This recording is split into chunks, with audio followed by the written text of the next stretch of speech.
ॐ अज्ञानतिमिरान्धस्य ज्ञानञ्जनशलाकया चक्षुरुन्मिलितं येन तस्मै श्रीगुरवे नमः। नमो विष्णुपादाय कृष्णप्रेष्ठाय भूतले श्रीमते भक्तिवेदान्तस्वामिन्निति नामिने। नमस्ते सारस्वती देवे गौरवाणी प्रचारिणे निर्विशेषा शून्यवादी पाश्चात्यदेशतारिणे। नमो महावदन्याय कृष्णप्रेमप्रदायते कृष्णाय कृष्णचैतन्यनामिने गौरतुसे नमः। जय श्री कृष्ण चैतन्य प्रभु नित्यानंद श्री अद्वैत गदाधर श्रीवासादि गौर भक्त वृंद। हरे कृष्णा कृष्णा कृष्णा हरे हरे, हरे राम राम राम हरे हरे। हरे Krishna. So we welcome everyone for today's discussion on Srimad Bhagavad Gita. So we are discussing from chapter 2 and verse number 11. So yesterday we discussed verse number 10. Tamuvacha Rishikesha Rahasan Iva Bharata Senayor Ubhayor Madhe Visidantam Idam Vachaha. So yesterday we discussed Sanjaya addressing Dhritarashtra, who descended of Bharata. At that time, Krishna is smiling in the midst of both the armies. He spoke the following words to the grief-stricken Arjuna. So Arjuna, finally, when he became completely affected by grief, material attachment, and he could not help himself, although he was giving so many uh, reasons, logical reasons, scriptural authorized reasons why he should not fight, but still he was not convinced of those reasons which he himself gave, and he became perplexed completely about his duties. So finally he surrendered. In the verse number 7, Arjuna surrendered to Krishna completely and expecting Krishna to enlighten Arjuna in the matter of real knowledge, the transcendental knowledge, and instruct him what actually he should do. So, seeing Arjuna in such a situation, Arjuna, of course, is a very dear friend, a very dear friend and devotee of Krishna. So, as soon as Arjuna surrendered, Krishna became very pleased, happy that now my dearmost friend who is affected, who is so much affected with material attachment, so much disturbed, so much perplexed. So now I will enlighten him and make him free from all disturbances. So a spiritual master or the Supreme Lord Krishna, they become very pleased when they find a living entity, a disciple, surrenders fully to follow the orders, instructions of the Supreme Lord. Because by nature, a Vaishnava, a devotee of the Supreme Lord, is very eager to help the conditioned living entities who are suffering in this material world.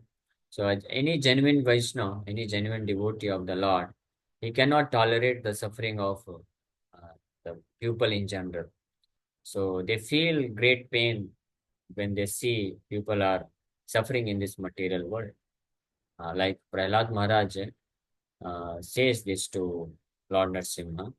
सोचे ततो विमुख विमुख चेतसान Indriyardhan. Prahlad Maharaj, when Lord Narasimha appeared in front of Prahlad Maharaj and offered him uh, uh, to ask for any benediction, any desirable benediction Prahlad could ask, but Prahlad did not ask anything. He even offered, Lord Narasimha offered Prahlad that I am even ready to liberate you completely, to take you, bring you to Vaikuntha planets. You ask whatever you want. Do you want to become king on this earth planet? Do you want to become Brahma, or you want to get promoted to Vaikuntha? Whatever you want, you can ask. Prahlad Maharaj said, no, no, my dear Lord, I am completely satisfied. I am satisfied simply by having your darshan, simply by chanting your holy name, simply by remembering your divine qualities, transcendental pastimes. I am very happy. So I do not desire anything for myself. But I feel very sad, a great pain. I feel very disturbed. What is that disturbances, Prahlad, you are feeling? Now, who is there who is making you disturb? I have killed this Hiranyakashipu who was disturbing you. Prahlad said, no, no, no, no, no, no. I was never actually disturbed by my father, Hiranyakashipu, although he gave me so much trouble. He tried to kill me, but I was never disturbed because constantly I was chanting your holy name. I was remembering your lotus feet.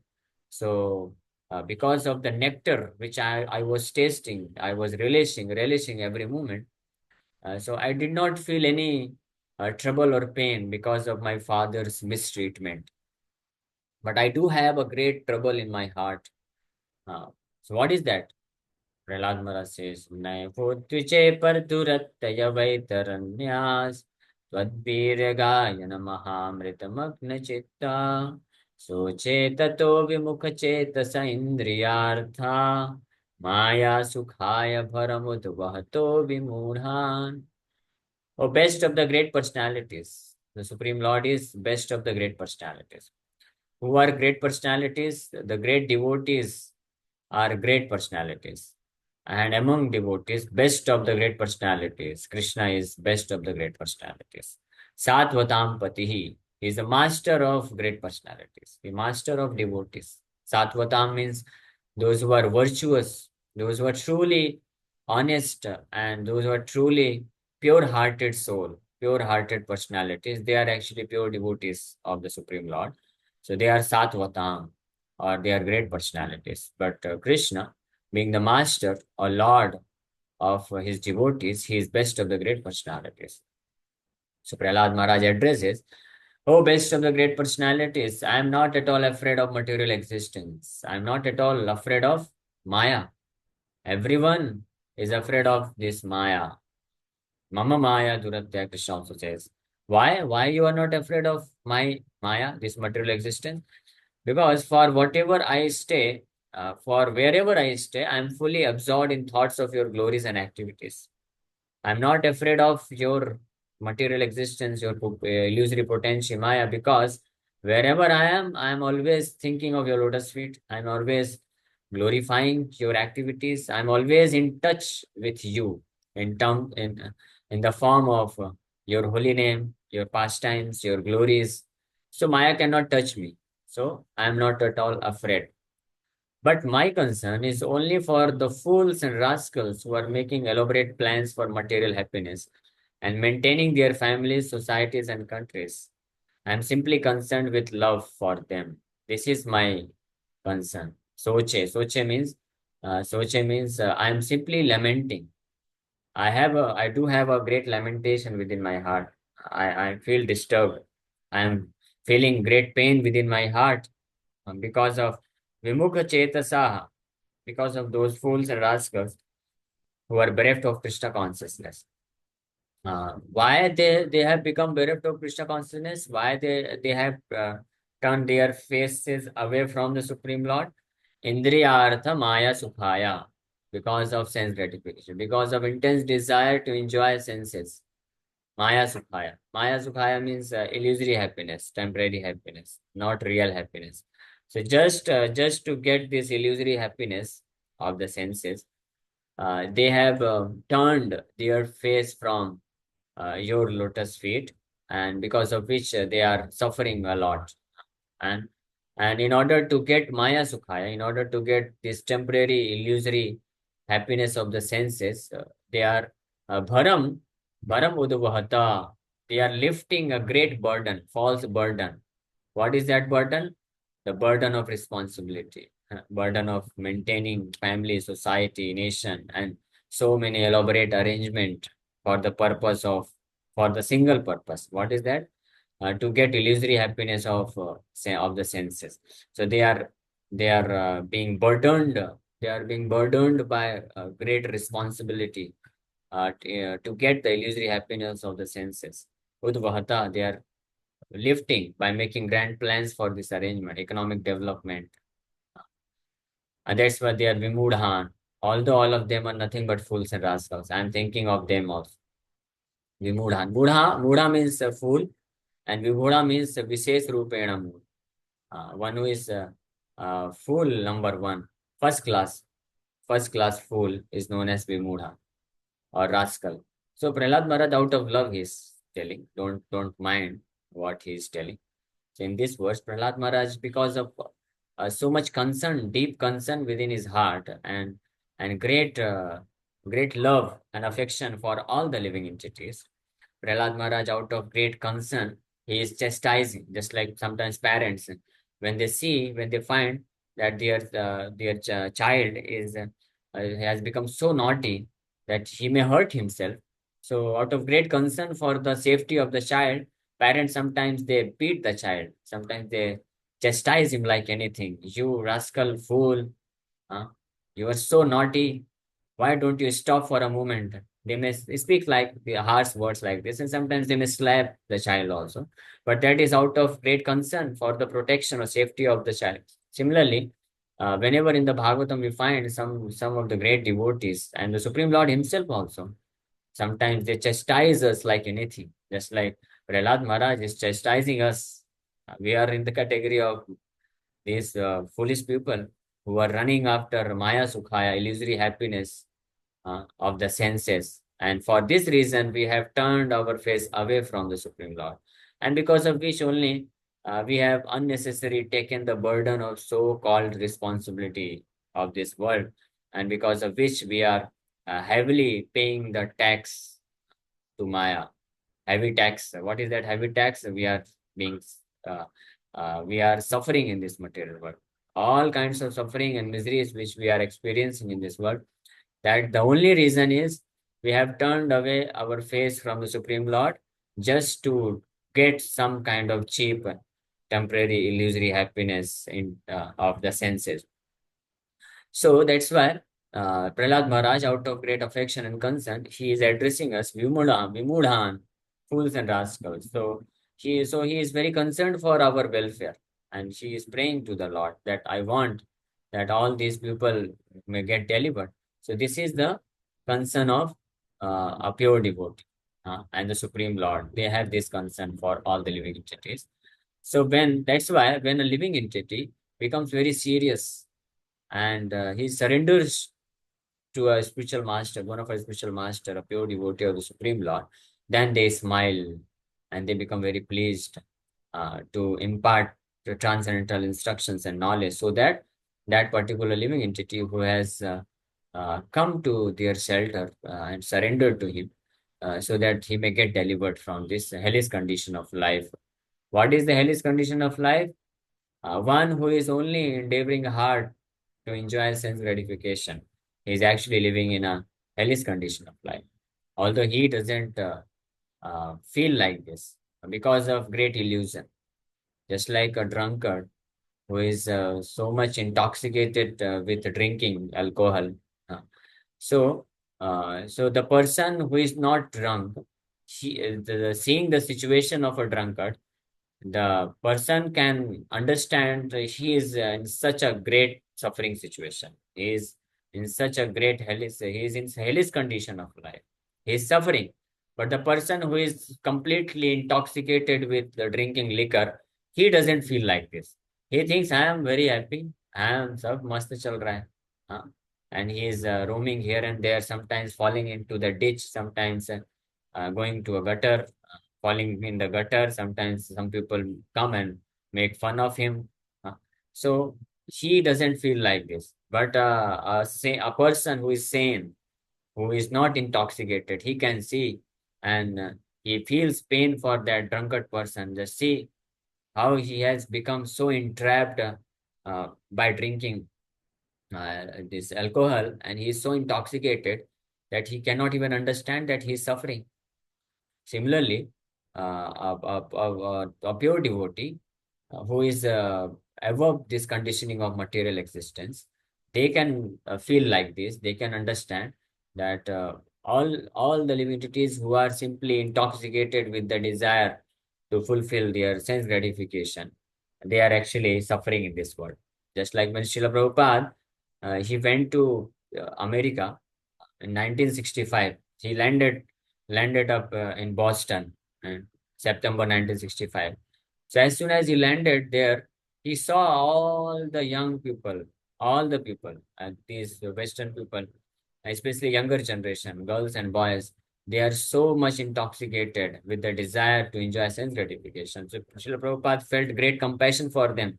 Srila Prabhupada felt that they are suffering so much. So Srila Prabhupada felt great pain within his heart. And that is why he became determined that until unless I establish a mission of Krishna consciousness in this country, I will not go back to India. Even if death comes to me, doesn't matter.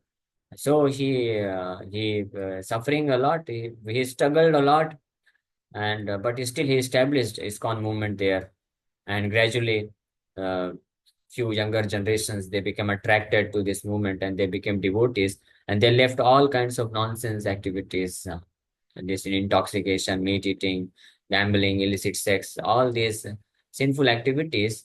They immediately left because of getting good instructions from Srila Prabhupada, and then they became actually happy.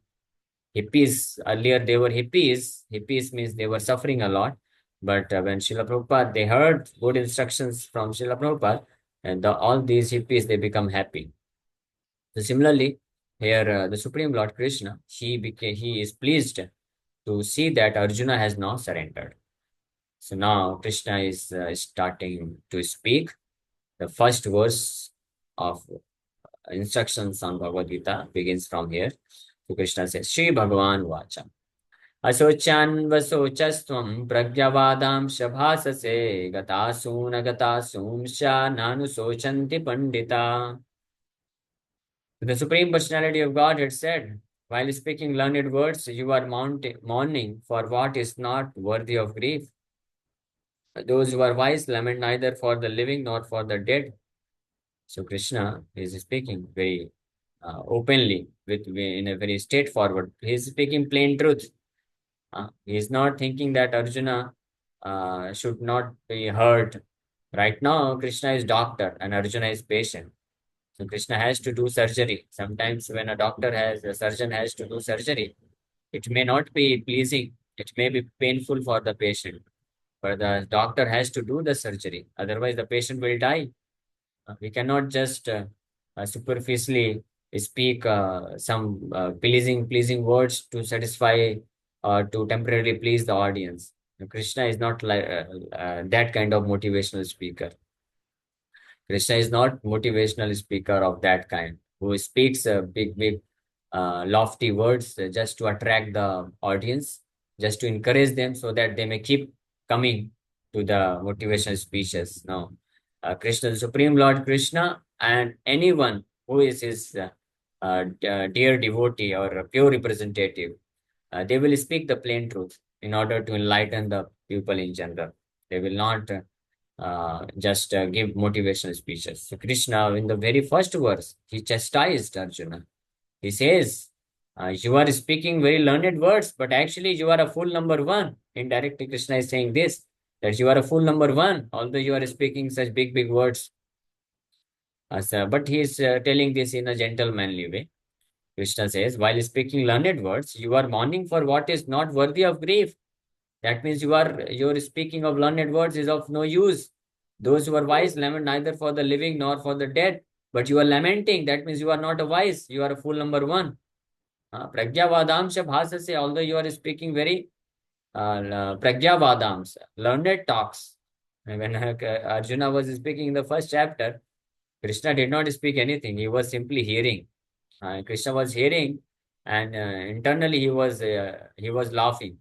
Just see, he is a fool number one. He is completely attached materially, and he is speaking such big words. He is trying to convince me by citing scriptures, by giving reasons from scriptures. And he is saying that I have heard it from disciplic succession. And he is telling that Papa Meva Shait Asman. Oh Krishna, if you engage me in this fight for this reason, you will also get the sin. I will also get the sin, and you will also get the sin. So when Arjuna was speaking all these things, Krishna simply he was hearing without any response, without any reaction. But internally he was laughing. How much foolish he has become because of Dehatma Buddhi, because of material attachment. He has become such a fool that he doesn't even know what he is speaking and with whom he is speaking. So this happens. Sometimes a devotee who is materially affected, he goes to his spiritual master, and instead of taking the instructions from the spiritual master, he instructs his spiritual master.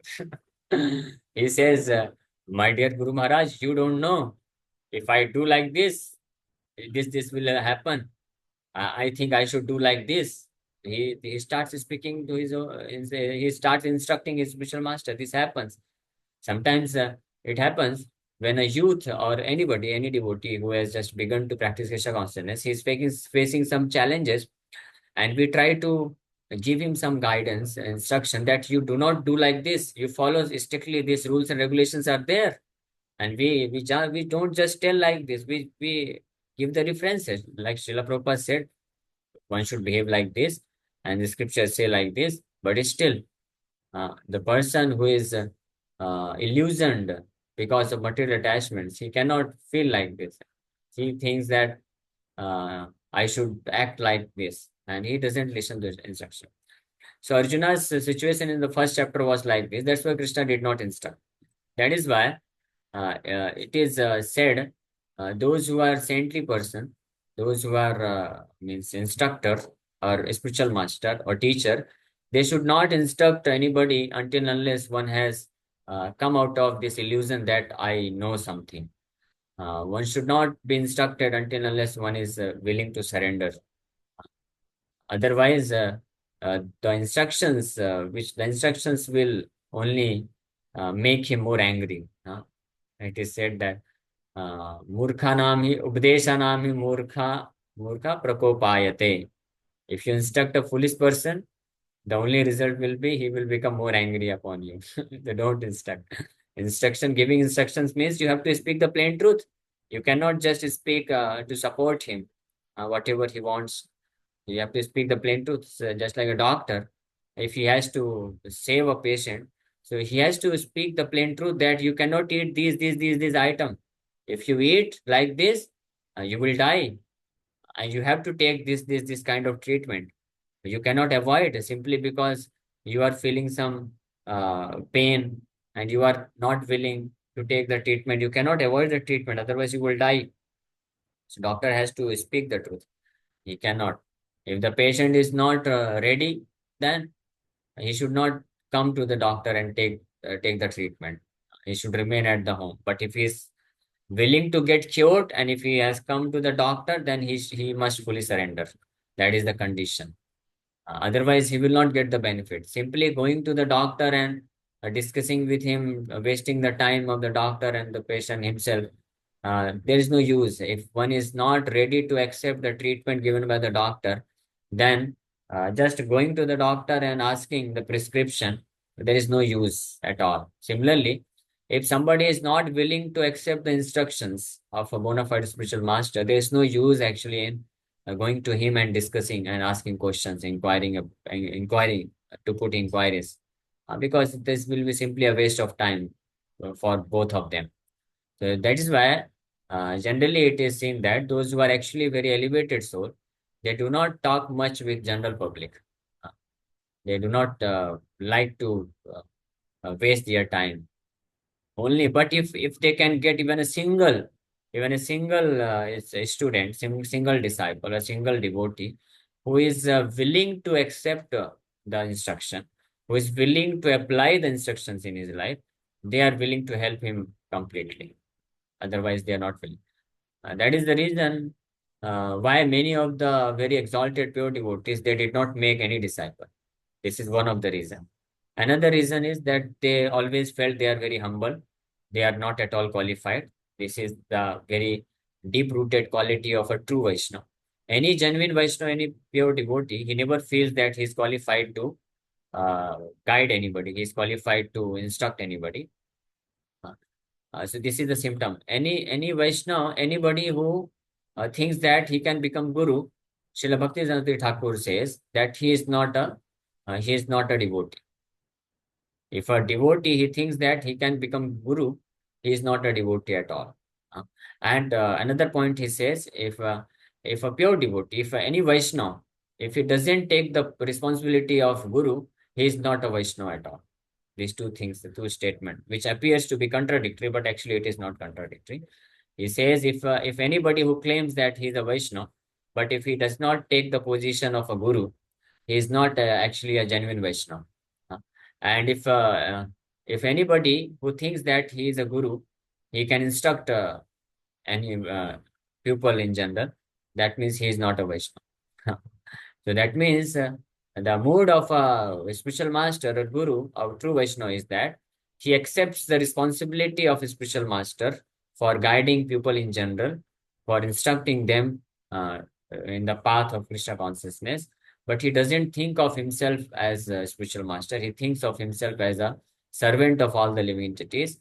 And he does this duty of guiding or instructing or initiating disciples on behalf of his spiritual master, because his spiritual master has ordered him that you go and initiate disciple and instruct them and make them devotees. So following the orders of his spiritual master, true Vaishnava, a pure devotee, true Vaishnava, although feeling completely unqualified, unwilling to make disciples, he travels all over the world and he can make millions of disciples.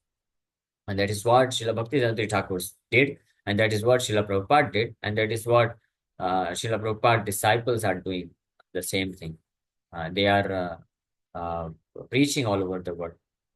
But but the point is, Krishna did not instruct Arjuna in the first chapter because at that time Arjuna was not willing to hear the instruction. He was just in the mood of speaking and speaking. That's why Krishna did not instruct. But as soon as Arjuna completely surrendered, then Krishna did not wait even for a single moment to impart transcendental knowledge. Immediately, as soon as Krishna started speaking, he spoke the plain truth. Immediately, he said, you are a fool number one. First of all, you understand that you are a fool number one.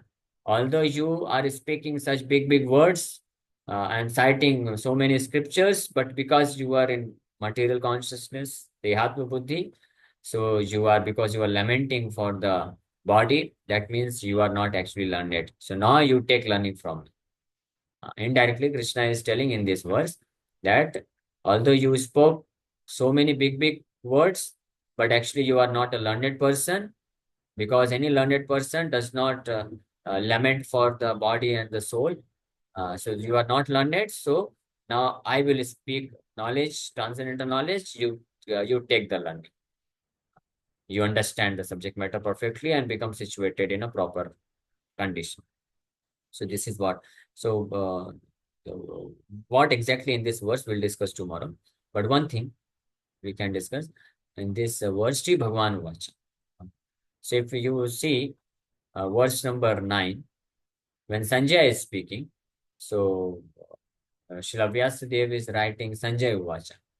When Arjuna spoke, he wrote Arjuna Vacha in verse number 4.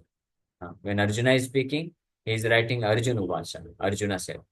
And when Sanjay is speaking, he writes Sanjay Vacha. But when Krishna is speaking, so what he is writing, he is not writing Krishna Vacha. He is writing Sri Bhagavan Vacha.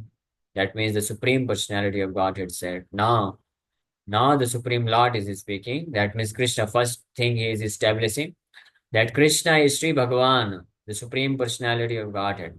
And second thing he wants to emphasize that whatever Krishna is speaking, that is absolute truth. Nobody can object and nobody can actually counter argue over what Krishna is speaking. That is absolute truth. That is final judgment. That is the final opinion. Krishna's opinion is final judgment. That is absolute truth, Param Satya. So that is why Vyasadeva is writing Sri Bhagavan Vacha. That means regarding any subject matter, what is truth about life, what is truth about this material world, what is truth about our own self, what is truth about the ultimate goal of life, everything will be very in a very clear-cut manner will be spoken by the Supreme Lord Krishna, and that is perfectly correct. Okay. So with this, we'll stop. Tomorrow also we'll discuss in detail about what exactly Krishna is going to uh, Krishna is speaking in this particular verse. Okay. Thank you very much. Hare Krishna, Hare Krishna, Krishna Krishna, Hare Hare, Hare Ram, Hare Ram. Ram. If you have any questions, you can ask. Hare. One question is how to handle material disturbances. So material disturbances, actually, it's not material disturbances; it is mental disturbances because external situations these external situations are not actually the cause of our disturbances. Mind is our actual cause of our disturbances. So first of all, we have to understand our own mind is our greatest enemy because at present it is our greatest enemy. But it may not remain like this. If you can control your mind, if you can make your mind to think of Krishna's lotus feet all the time, then this the same mind who is acting like a greatest enemy right now, it can become the best friend for you, which will help you to deliver you from this material existence. Actually, mind is a very important tool, but it has to be used in a proper manner because mind has a great function. Just imagine, mind is so powerful. Even while sleeping, mind doesn't sleep. Mind never gets tired. That means even while living in this material body, you can be fully Krishna conscious, which is otherwise impossible. In material conditioning, it is impossible almost to become fully Krishna conscious. But because we have such a great gift by Supreme Lord Krishna, this mind, because mind doesn't sleep, mind doesn't become tired, mind doesn't need any kind of energy drink. This body becomes tired. It requires sleep. It requires so many other things to maintain. So this body cannot be used 24 hours in the service of Krishna. But this mind can be used. Mind is so powerful, so wonderful. But the only thing is, because his mind is so powerful, so right now it is because it is not on our control. So it impels us towards material attachments, material sense gratification. But as soon as a devotee who can take firm shelter of Krishna's lotus feet, and in this way he can control, if a devotee can control his mind perfectly, then the same mind can act like a best friend for him to deliver him from this material existence. Because using this mind, you can think of Krishna, you can serve Krishna 24 hours, and this is what is the condition to become liberated from this material existence. Until unless one reaches to the platform of serving Krishna 24 hours a day, 24 by 7, he cannot get liberation from this material existence. And mind is the greatest friend who can actually help us to reach to this stage. So don't be disturbed with the disturbances of mind, but realize, understand that all the disturbances are because our mind is right now impure, or our mind is right now uncontrolled. So we should try our best to make our mind under control by taking shelter of Krishna's lotus feet.